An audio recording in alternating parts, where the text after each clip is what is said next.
Hello दोस्तों, आपका हमारे YouTube channel science by SK में स्वागत है। आज हम फिर से लेके आए हैं class 12 chemistry most important question, जो कि चैप्टर 1 से चैप्टर 5 तक के मोस्ट इम्पोर्टेंट 2 नंबर वाले क्वेश्चनों को आज हम देखेंगे, जो कि क्लास 12 बायोलॉजी के हैं।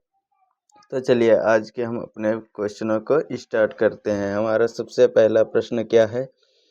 तो संक्रमण तत्व क्या है, इनका इलेक्ट्रॉनिक विन्यास लिखिए। यानी कि संक्रमण तत्व क्या होते हैं और इनका इलेक्ट्रॉनिक विन्यास पूछ रहा है। तो ऐसे तत्व जिनका इलेक्ट्रॉनिक विन्यास करने पर अंतिम इलेक्ट्रॉन द्वि उपकोष में प्रवेश करता है। यानी कि ऐसे तत्व जिनका इलेक्ट्रॉनिक विन्यास करने पर उनका अंतिम जो उपकोष होता है वो डी उपकोष में प्रवेश करता है, तो उन्हें डी ब्लॉक के तत्व कहते हैं। यस तथा पी ब्लॉक के बीच में स्थित होने के कारण ही इन तत्वों को संक्रमण तत्व कहते हैं। यानी कि जो आवर्त सारणी है उसमें जो एफ ब्लॉक है तो वो कहाँ स्थित है? एस तथा पी ब्लॉक के मध्य बीच में स्थित है, परंतु अब उसे उठाकर नीचे 2 श्रेणियों में रखा गया है, तो इसी कारण उसे संक्रमण तत्व भी कहते हैं। तो हम अगले क्वेश्चन को देखते हैं। हमारा अगला क्वेश्चन क्या है? अंतः संक्रमण तत्व क्या है, इनका इलेक्ट्रॉनिक विन्यास लिखिए। तो अंतः संक्रमण तत्व क्या होते हैं? तो ऐसे तत्व जिनका इलेक्ट्रॉनिक विन्यास करने पर इलेक्ट्रॉन एफ कोष में प्रवेश करता है। यानी कि इलेक्ट्रॉन जो कि होता है अंतिम इलेक्ट्रॉन वो एफ उपकोष में प्रवेश करता है, तो उसे एफ ब्लॉक तत्व या अंतः संक्रमण तत्व कहते हैं। इनको आवर्त सारणी के नीचे 2 क्षैतिज पंक्तियों में स्थान दिया गया है, जिन्हें क्रमशः लैंथेनाइड व एक्टेनाइड कहते हैं। तो ये जो एफ ब्लॉक के तत्व हैं उन्हें लैंथेनाइड और एक्टेनाइड तत्व के नाम से भी जाना जाता है। तो इनका इलेक्ट्रॉनिक विन्यास कुछ इस तरह से है: n-2 f1 से 14 तक, और n में कितने n-1 डी में 0 रहेंगे और 0 से 1 तक रहेंगे और ns में 2 तक रहेंगे। यानी कि जैसे यहाँ पे हो गया 2s, ऐसे करके यहाँ पर रहता है। तो हम चलते हैं अपने नेक्स्ट क्वेश्चन पर। हमारा नेक्स्ट क्वेश्चन क्या है? तो संक्रमण तत्व या रंगीन तत्व रंगीन आयन क्यों बनाते हैं? यानी कि जो संक्रमण धातुएं होती हैं या तत्व होते हैं वो रंगीन आयन क्यों बनाते हैं? तो हमारा उत्तर है संक्रमण तत्व ठोस अवस्था में जलीय विलयन में रंगीन आयन बनाते हैं। यानी कि जो संक्रमण तत्व होते हैं वो ठोस अवस्था में जलीय विलयन में क्रिया करके रंगीन आयन बनाते हैं। इसका कारण यह है कि जब उच्च संक्रमण धातु यानी कि जब उच्च संक्रमण धातु आयन पर श्वेत प्रकाश पड़ता है, यानी कि जो संक्रमण धातु आयन होता है उस पर जब श्वेत प्रकाश पड़ता है तो अपूर्ण कक्षकों में उपस्थित अयुग्मित इलेक्ट्रॉन का प्रकाश का अवशोषण करके निम्न ऊर्जा वाले कक्षकों से ऊर्जा वाले कक्षक में चले जाते हैं, जिससे रंगीन दिखाई देते हैं। यानी कि जैसे कोई संक्रमण तत्व या ठोस धातु है या आयन है, तो उस पर जब श्वेत प्रकाश पड़ेगा तो उसमें से जो धातु आयन में जो अयुग्मित इलेक्ट्रॉन होंगे उन पर जब वो प्रकाश को अवशोषण कर लेंगे, तो इसी के कारण क्या हो, तो वो रंगीन दिखाई देता है। तो हमारा अगला क्वेश्चन क्या है? लीगेंड जो लीगेंड क्या है? तो हमारा चौथा क्वेश्चन है लीगेंड क्या है, उदाहरण देकर समझाइए। तो उत्तर है वह धातु आयन जिसमें केंद्रीय धातु परमाणु को इलेक्ट्रॉन युग्म देने की क्षमता होती है उसे लीगेंड कहते हैं। यानी कि यह एक दंतुक लीगेंड, द्विदंतुक लीगेंड तथा बहुदंतुक लीगेंड भी पूछता है। तो यह 3 से 5 नंबरों में पूछता है। जब हम 3 से 5 नंबर वाले क्वेश्चन देखेंगे तो उसमें एक दंतुक, द्विदंतुक तथा बहुदंतुक लीगेंड को भी देख लेंगे। आज हम सिर्फ लीगेंड को देखते हैं क्योंकि 2 नंबरों में यही इतना पूछा जाता है। तो वह धातु अथवा आयन जिसमें केंद्रीय धातु परमाणु जो होती है वो क्या करता है, तो इलेक्ट्रॉन को युग्म देने की क्षमता होती है, उसे ही लीगेंड कहते हैं। जैसे Cn- और क्या Cl-, और ऋणात्मक जो कि होते हैं NO2+ और H2O तथा NH3, ये सभी क्या होते हैं तो वो केंद्रीय धातु परमाणु होते हैं जिसमें कि इलेक्ट्रॉनों को देने की क्षमता होती है। तो हमारा अगला क्वेश्चन क्या है तो उपसंयोजन संख्या है। उपसंयोजन संख्या किसे कहते हैं, उदाहरण देकर समझाइए। उत्तर है केंद्रीय धातु परमाणु के द्वारा लिगेंड के साथ बनाए गए उपसंयोजक बंधों की संख्या को ही उपसंयोजन संख्या कहते हैं। यानी कि क्या होता है इसमें, तो केंद्रीय धातु परमाणु के द्वारा जो लिगेंड के साथ बनाए गए हैं उन्हें उपसंयोजन संख्या, संयोजन बंधकों की संख्या को ही उपसंयोजन संख्या कहते हैं। अब हमारा छठवां क्वेश्चन क्या है तो अभिक्रिया की कोड को परिभाषित कीजिए। जो अभिक्रिया होती है उसकी कोड को परिभाषित करने को बोल रहा है। तो हमारा उत्तर है किसी रासायनिक अभिक्रिया में जब कि किसी भी रासायनिक अभिक्रिया में उपस्थित अभिकारक की सांद्रता के घातों के योग, यानी कि जो कोई भी रासायनिक अभिक्रिया होती है उसकी सांद्रता के घातों के योग की को अभिक्रिया की कोड कहते हैं। जो कि रासायनिक अभिक्रिया होती है उसकी घातों के योग को ही क्या कहते हैं तो अभिक्रिया की कोटि कहते हैं। तो अब हमारा क्वेश्चन सातवां क्या है तो हमारा सातवां क्वेश्चन है अभिक्रिया का वेग स्थिरांक क्या है। तो अभिक्रिया का वेग स्थिरांक क्या होता है, स्थिरता पर अभिकारक पदार्थों के एकांक सांद्रण पर होने वाली अभिक्रिया के वेग को वेग स्थिरांक कहते हैं। यानी कि क्या, स्थिरता पर अभिकारक पदार्थों के एकांक सांद्रण पर होने वाली ही अभिक्रिया के वेग को ही वेग स्थिरांक कहते हैं। तो हमारा अगला क्वेश्चन क्या है, अभिक्रिया के वेग से आप क्या समझते हैं। आज हम इसे आज हम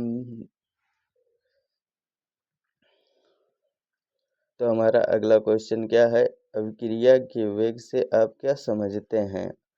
एकांक समय में अभिकारक अथवा उत्पाद की सांद्रता में होने वाले परिवर्तन को अभिक्रिया का वेग या अभिक्रिया की दर कहते हैं। यानी कि जो एकांक समय में अभिकारक अथवा उत्पाद की सांद्रता में होने वाले परिवर्तन को ही क्या कहते हैं तो अभिक्रिया का वेग या अभिक्रिया की दर कहते हैं। तो अब हमारा अगला क्वेश्चन क्या है, अभिक्रिया की वेग से आप क्या समझते हैं।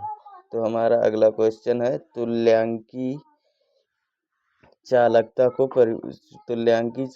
की परिभाषा लिखिए। यानी कि जो तुल्यांकी चालकता होती है उसकी परिभाषा पूछ रहा है। तो किसी विद्युत अपघट्य के 1 ग्राम, यानी कि जो कोई भी विद्युत अपघट्य पदार्थ हो उसमें 1 ग्राम तुल्यांकी भार द्वारा विलयन में दिए गए कुल आयनों की, जो विलयन होता है उसमें कुल आयनों की चालकता को तुल्यांकी चालकता कहते हैं। इसे लैम्डा Eg से दर्शाते हैं। तो अब हमारा अगला क्वेश्चन क्या है, जो कि 10 नंबर क्वेश्चन है, मोलर चालकता की परिभाषा लिखिए। जो मोलर चालकता होती है उसकी परिभाषा पूछ रहा है। तो किसी विद्युत अपघट्य के 1 मोल द्वारा विलयन में दिए गए कुल आयनों की चालकता को मोलर चालकता कहते हैं। इसे लैम्डा m से दर्शाते हैं। तो अब हम चलते हैं अपने अगले क्वेश्चन की ओर। तो हमारा अगला क्वेश्चन है मोलरता से आप क्या समझते हैं। यानी कि जो मोलरता होती है उससे आप क्या समझते हैं। तो 1 लीटर विलयन में घुले विलेय के मोलों की संख्या को मोलरता कहते हैं। यानी कि 1 लीटर विलयन में घुले हुए जो विलेय के कण होते हैं उसी को मोलों की संख्या कहते हैं। जैसे 1 लीटर जल में जो चीनी की संख्या होती है उसी को मोलों की संख्या या मोलरता कहते हैं।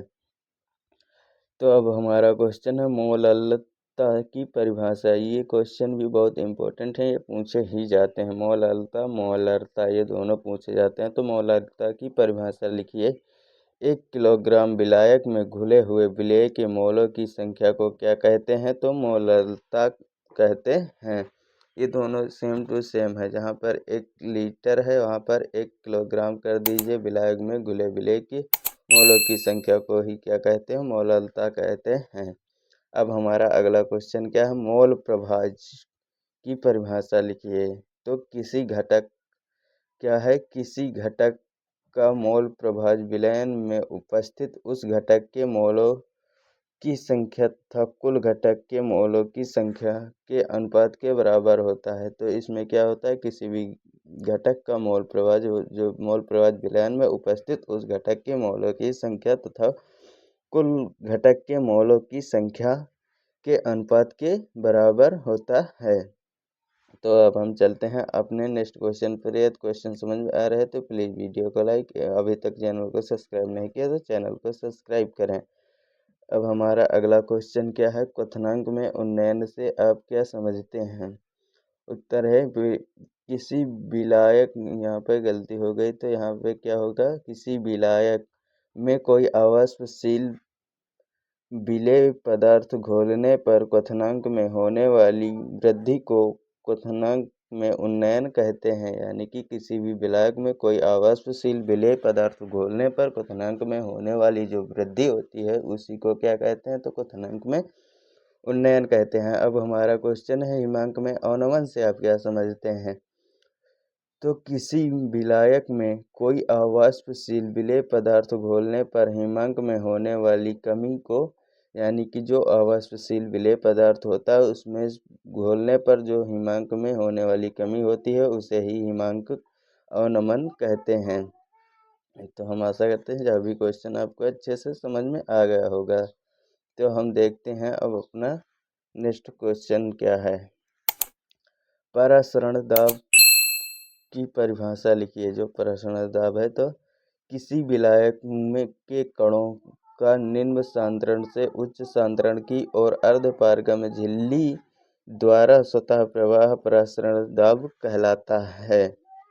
यानी कि क्या होता है? तो किसी विलायक के कणों का निम्न सांद्रण से जो उच्च सांद्रण की और अर्धपारगम झिल्ली होती है, झिल्ली द्वारा स्वतः प्रवाह परासरण कहलाता है। जैसे कि कोई अर्धपारगम्य झिल्ली है तो एक तरफ से, जैसे कि आप मान लो क्या चाय को छान रहे हो तो उसमें क्या होता है? तो जो कि जल होता है वो चाय जो होती है वो नीचे गिर जाती, बाकी का कुछ ऊपर रह जाता है। तो इसी तरह की अर्धपारगम्य झिल्ली भी होती है। आगे है उच्च सांद्रण वाले विलयन पर लगाया गया वह बाहरी दाब जो विलायक के अणुओं का प्रवाह अर्धपारगम्य झिल्ली से रोक दे उसे ही परासरण दाब कहलाता है। यानी कि जो ऊपर रह जाता है उस पर लगाया गया दाब ही क्या कहलाता है? तो परासरण दाब कहलाता। अब हमारा जो कि आज की वीडियो का लास्ट क्वेश्चन है वो मानक इलेक्ट्रोड विभव किसे कहते हैं?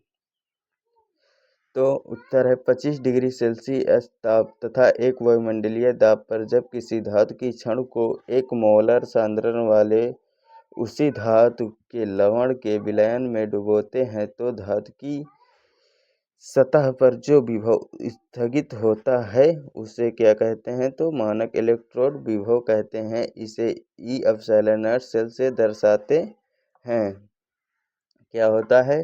जब 25 डिग्री सेल्सियस ताप तथा 1 वायुमंडलीय दाब पर जब किसी धातु की क्षण को 1 मोलर सांद्रण वाले उसी धातु के लवण के विलयन में जब उसी ही धातु के लवण के विलयन में डुबोते हैं तो क्या होता है? धातु की क्षण जो होती है वह सतह पर जो विभव उत्पन्न होता है उसे ही मानक इलेक्ट्रोड विभव कहते हैं। इसे ई सेल से दर्शाते हैं, ई एप्सिलॉन नॉट सेल से दर्शाते हैं। तो हम आशा करते हैं आपको यह वीडियो अच्छे से समझ में आई होगी। यदि वीडियो पसंद आए तो प्लीज़ वीडियो को लाइक एवं चैनल को सब्सक्राइब नहीं किया तो चैनल को सब्सक्राइब करें। हम मिलते हैं पार्ट 2 को लेकर, जो कि 6 चैप्टर से 10 चैप्टर तक के मोस्ट इम्पोर्टेंट 2 नंबर वाले क्वेश्चनों को लेकर मिलेंगे। तब तक के लिए thank you watching for video.